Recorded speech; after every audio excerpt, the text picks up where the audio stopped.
श्री स्वामी समर्थ। तर मी हा व्हिडिओ बनवत आहे तुम्हाला आजरा तालुक्यातील रामतीर्थ हे ठिकाणाचं लोकेशन सांगण्यासाठी की भरपूर मला असे कमेंट येतात आणि डीएम पण भरपूर येतात की दादा मला या लोकेशन सांगा, म्हणजे इथं कसं जायचं, एक्झॅक्ट ऍड्रेस सांगा। कारण भरपूर स्वामी भक्तांची, दत्त भक्तांची इच्छा आहे की तिथे जाऊन नरसिंह सरस्वती महाराजांच्या पादुकांचं दर्शन घेण्याची। तर मी या व्हिडिओमध्ये तुम्हाला ते डिटेल मध्ये ऍड्रेस पण सांगणार आहे, तर व्हिडिओ पूर्ण पहा। आणि तुम्हाला अजून एक सांगण्याची इच्छा आहे की मला भरपूर लोक असं कमेंट करतात की मी नरसिंह सरस्वती महाराजांचा व्हिडिओ बनवला, पादुकांचा व्हिडिओ बनवला, नरसोबाच्या वाडीला जाऊन पण मी व्हिडिओ बनवला होता। तर त्यामध्ये लोक असं म्हणतात की अगोदर तुम्ही नरसिंह सरस्वती महाराजांच्या अवताराचं अगोदर अभ्यास करा आणि नंतर व्हिडिओ बनवा, उगाच तोंडवर करून व्हिडिओ बनवताय असं तसं। ठीक आहे, मला फरक पडत नाही, तुम्ही काही बोललात मला फरक पडत नाही, कारण मला माहिती आहे मी व्हिडिओ काय बनवतोय आणि कशाबद्दल बनवतोय। मला बघणारे लाखो स्वामी भक्त आहेत, तुमच्यामुळेच मी आहे। आणि त्याच्यामध्ये काही असे असतात की म्हणजे चुकीची कमेंट करतात, नो प्रॉब्लेम, कारण ते त्यांचे स्वतःचे संस्कार दाखवतात। माझ्याकडून जर तुम्हाला असं जाणून घ्यायचं असेल की स्वामी समर्थ महाराजांचे अवतार म्हणजे कोणते कोणते, तरी मी तुम्हाला माझ्याकडून एक शॉर्ट मध्ये तुम्हाला सांगतो स्वामी समर्थ महाराजांचे अवतार कोणते कोणते आहेत। आणि मी श्री स्वामी समर्थ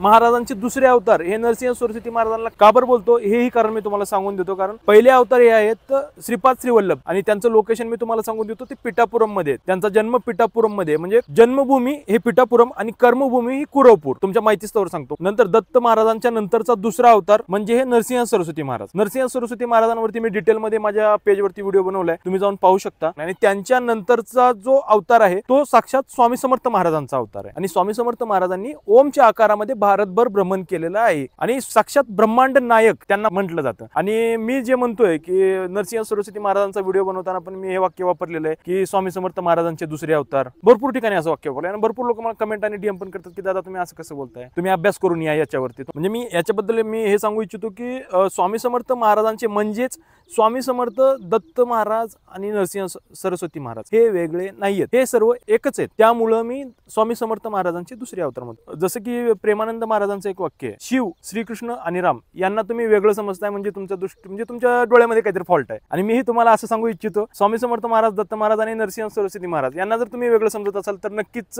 तुमच्या डोळ्यामध्ये काहीतरी फॉल्ट आहे। मी त्या गावचं लोकेशन, रामतीर्थचं लोकेशन मी माझ्या बायो मध्ये दिलेलं आहे। साक्षात नरसिंह सरस्वती महाराज तिथे आलेले आहेत, काही काळ वास्तव्य केलेले, स्वतः त्यांच्या पादुका त्यांनी प्रकट केलेले आहेत, तर तुम्ही ते पाहू शकता। आणि खरंच जर कोणाला जायची इच्छा असेल तर मी बायो मध्ये त्याची लिंक दिली आहे, डिटेल मध्ये त्याचा मॅप आहे, मॅपच्या आधारे तिथे जाऊ शकता, कारण ते आतमध्ये थोडंसं जंगलामध्ये, आणि तुम्ही तिथे जाऊन दर्शन घेऊ शकता। कोल्हापूर जिल्हा, आजरा तालुका तिथून जवळ आहे, कोल्हापूर पासून काहीतरी 60-70 किलोमीटर येईल, आजऱ्यापासून जवळ आहे। जर तुमच्याकडे 4 व्हीलर किंवा 2 व्हीलर असेल तरच तुम्ही तिथे जाऊ शकता, कारण मध्ये बस जात नाही। मी तुम्हाला अजून एकदा सांगतो, मध्ये बस जाणार नाही, तुम्हाला 2 व्हीलर किंवा 4 व्हीलर असेल तरच तुम्ही तिथे जाऊन तिथे दर्शन घेऊ शकता। नक्की तुम्ही तिथे जा आणि गेलात का नाही ते मला कमेंट मध्ये नक्की कळवा। तर हा व्हिडिओ तुम्हाला कसा वाटला कमेंट मध्ये नक्की कळवू शकता। तर भेटू आपण नेक्स्ट व्हिडिओ मध्ये। श्री स्वामी समर्थ, जय जय स्वामी समर्थ।